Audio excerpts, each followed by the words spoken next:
No one lived in the old house across the street. Well, no one that we knew of anyway. But every night we'd see this warm yellow light glowing from the attic window. It was an old house, so the windows didn't have any glass. We were going to find out what was up there. The front door was unlocked, and we crept inside. Everything was dark, dank, and dusty.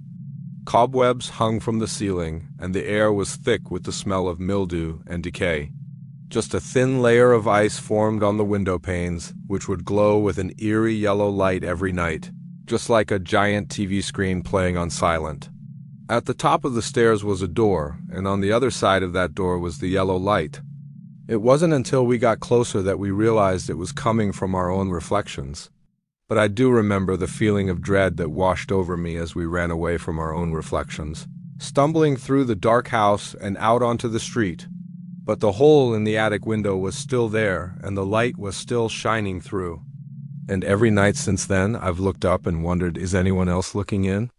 Our eyes were glowing with that same warm yellow light. And when we backed away, our reflections did too. They were as bright as the sun, and they were hypnotic, pulling us closer and closer. Someone or something was up there, and whatever it was, it didn't want us to see it. Because as soon as we stepped into the attic, the light went out.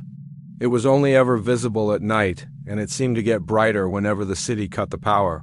Whoever had put them there had done so to hide whatever was in the center of the room, and whatever it was small enough that we couldn't see it unless we got right up close.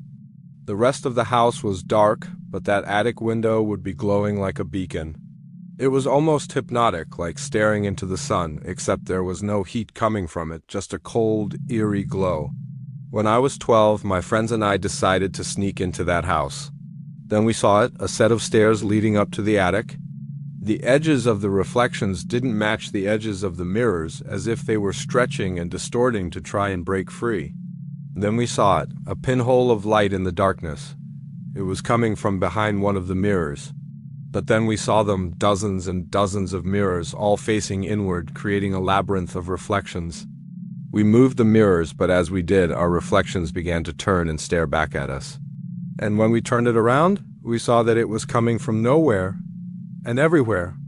I don't remember how we got out of that attic. The next day, I went back to that house, but all the mirrors were gone.